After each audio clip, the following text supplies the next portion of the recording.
Hello everyone, I am Rajesh Sharma. Welcome all of you in my channel. Today we will learn about voice. Last video में हमने voice के बारे में पढ़ा था और हमने अफर्मेटिव सेंटेंसेस को किस तरह एक्टिव वॉइस से पैसिव वॉइस में बदला जाए ये देखा। इस वीडियो में हम नेक्स्ट टाइप के जो सेंटेंस है इम्पेरेटिव सेंटेंस, तो इम्पेरेटिव सेंटेंस के बारे में हम आज चर्चा करेंगे और ये देखेंगे कि इम्पेरेटिव सेंटेंस को किस तरह एक्टिव वॉइस से पैसिव वॉइस में बदला जाए। तो इससे पहले कि हम बिगिन करें हमारी क्लास को, पहले हमको ये समझना ज़रूरी है कि इम्पेरेटिव सेंटेंस की पहचान क्या है, क्या आइडेंटिफिकेशन है, कौन से ऐसे सेंटेंस होते हैं जो इम्पेरेटिव सेंटेंस कहलाते हैं। तो let's begin. Imperative sentence, imperative sentence ऐसे सेंटेंस जो मेन वर्ब से बिगिन होते हैं, मेन वर्ब से प्रारंभ होते हैं। Sentences begin with main verb. Some examples देखिए, जैसे write a letter, write a letter, shut the window, shut the window. जैसे कुछ सेंटेंस है तो आप देखेंगे कि इन सेंटेंस के अंदर सबसे पहले वर्ब आ रही है और उसके बाद में ऑब्जेक्ट आ रहा है। शट यहाँ पर वर्ब है, द विंडो इसका ऑब्जेक्ट। तो ऐसे सेंटेंस जो मेन वर्ब से शुरू होते हैं इम्पेरेटिव सेंटेंस होते हैं। कुछ और भी तरीके होते हैं, जैसे डोंट से शुरू होने वाले सब सेंटेंस, डोंट, डोंट से प्रारंभ होने वाले, यानी ऐसे सेंटेंस जो डोंट से शुरू होते हैं, जैसे don't make noise, don't make noise, don't play cricket. यानी ऐसे सेंटेंस जो डोंट से बिगिन हो रहे हैं वो भी इम्पेरेटिव सेंटेंस होते हैं। कुछ ऐसे सेंटेंस होते हैं जो प्लीज और काइंडली से शुरू होते हैं। प्लीज या काइंडली से प्रारंभ होने वाले वाक्य, जैसे please give me your book, जैसे प्लीज शट द डोर। अब आप समझ गए होंगे कि ऐसे सेंटेंस जो या तो मेन वर्ब से प्रारंभ होते हैं या डोंट से शुरू होते हैं या प्लीज या काइंडली से शुरू होते हैं, ये सभी तरह के जो सेंटेंस है इम्पेरेटिव सेंटेंस कहलाते हैं। हिंदी में हम इनको आज्ञा सूचक वाक्य कहते हैं। आज्ञा सूचक वाक्य, आज्ञा सूचक वाक्य, यानी इनके अंदर कहीं ना कहीं कोई आज्ञा, कोई ऑर्डर छुपा हुआ रहता है।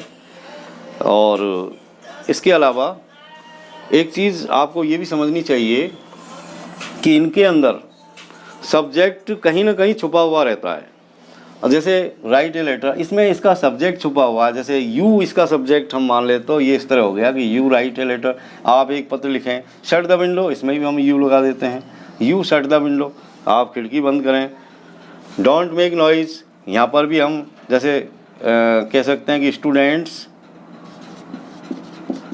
डोंट मेक नॉइज़, कि विद्यार्थियों या बच्चों शोर मत करो। बॉयज डोंट प्ले क्रिकेट, कि बच्चों क्रिकेट मत खेलो। जैसे please give me your book, तो यहाँ भी हम यू से इसको शुरू करते हैं, you please give me your book, you please shut the door. तो कहने का मतलब इम्पेरेटिव जो सेंटेंस होते हैं उनमें उनका सब्जेक्ट छुपा हुआ रहता है और वो यू अधिकतर होता है। अब हम ऐसे सेंटेंस को किस तरह एक्टिव से पैसिव में लाते हैं वो हम देखेंगे। जैसे we take some examples। जैसे ये कोई सेंटेंस है, shut the door, shut the door. जब हम इसको, ये एक्टिव वॉइस में है, एक्टिव वॉइस, और जब हम इसका पैसिव बनाएंगे तो ये इस तरह हो जाएगा, let the door be shut, let the door be shut. और देखिए कुछ उदाहरण, some more examples. Open the window, open the window. जब हम इसको पैसिव में लाएंगे तो इस तरीके से होगा ये, let the window be opened. तो यहाँ पर हम एक चीज़ देख रहे हैं कि ये आज्ञा सूचक जो वाक्य होते हैं और जो मेन वर्ब से शुरू हो रहे हैं उनको हम लेट से पैसिव में ला रहे हैं, लेट से पैसिव में ला रहे हैं। तो इसका एक फार्मूला निकल कर के जो हमारे सामने आया वो इस तरह है। मेन जो फार्मूला है, जो बेसिक स्ट्रक्चर है इम्पेरेटिव सेंटेंसेस को कन्वर्ट करने का पैसिव वॉइस में, और वो इस तरह, इसे आप ध्यान से देख लें। यानी हम सबसे पहले लेट लिखेंगे और लेट के बाद में ऑब्जेक्ट लिखेंगे, जो भी सेंटेंस का ऑब्जेक्ट है उसको हम लिख देंगे, और उसके बाद में बी, और बी के बाद में जो भी मेन वर्ब उसमें यूज़ हो रही है उसकी थर्ड फॉर्म। तो इस बेसिक स्ट्रक्चर के द्वारा हम इम्पेरेटिव सेंटेंस का एक्टिव से पैसिव वॉइस में ट्रांसफॉर्मेशन करते हैं। और कुछ एग्जाम्पल्स लेते हैं, जैसे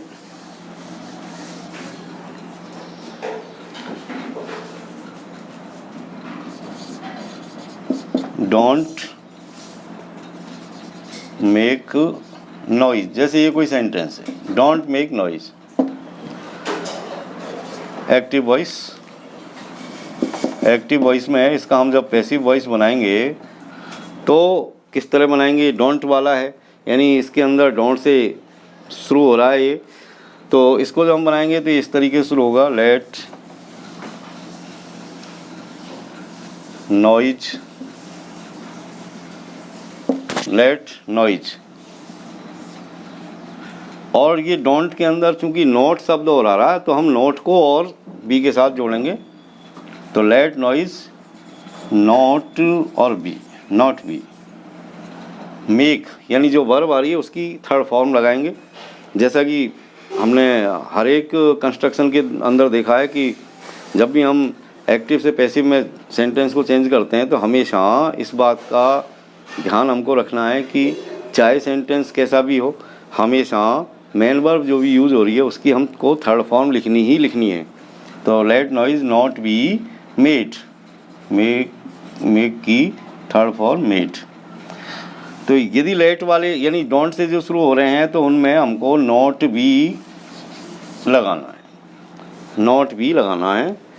कुछ और एग्जाम्पल देखिए, जैसे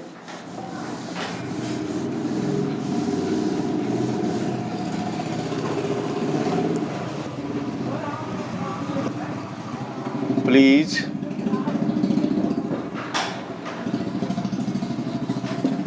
shut the door, please shut the door.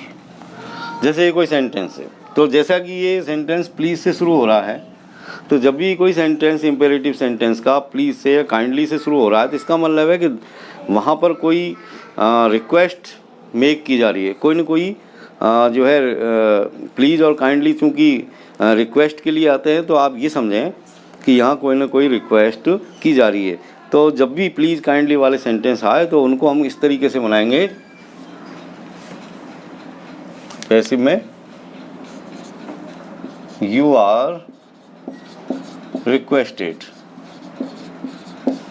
You are requested. यानी जहाँ भी प्लीज़ या काइंडली से कोई सेंटेंस शुरू होता है तो आप उसको शुरू करेंगे यू आर रिक्वेस्टेड, और बाकी का जो सेंटेंस है उसको हम टू लगा करके आगे लिख देंगे, टू लगा करके,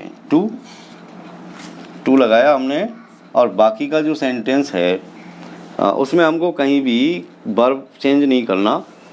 तो you are requested to shut the door, shut the door, shut the door. जैसे कुछ और एग्जांपल्स लीजिए।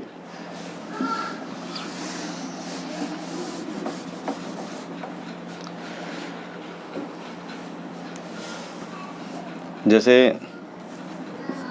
Please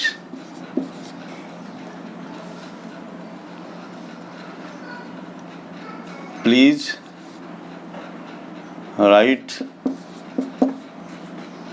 A letter, please write a letter. तो जब हम इसको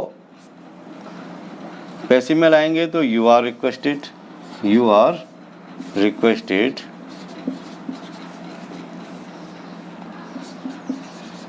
यू आर रिक्वेस्टेड, और टू लगा करके इस सेंटेंस को आगे बढ़ा देंगे, टू राइट ए लेटर।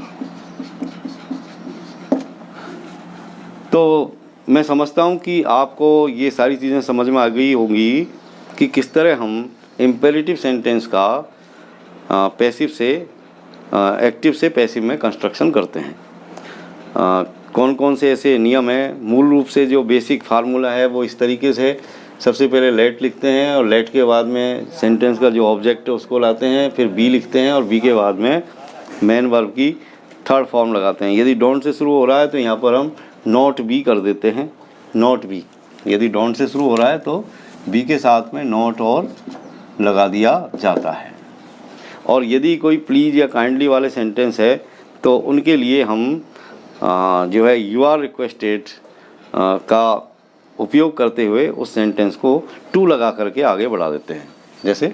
जैसा इसमें देखा तो इसका स्ट्रक्चर जो निकल के आया वो इस तरीके से हो गया हमारे सामने, you are requested, you are requested और to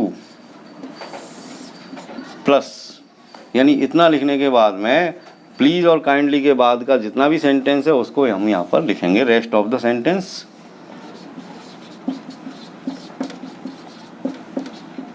rest of the sentence.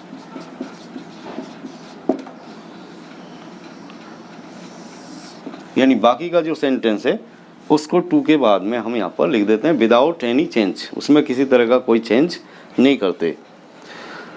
Dear students,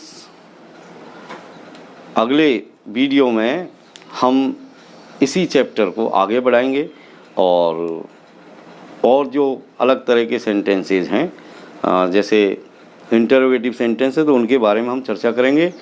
और तब तक के लिए आप सभी से मैं विदा लेता हूं।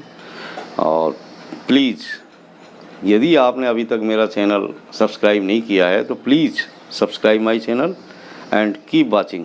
Thank you all of you very much.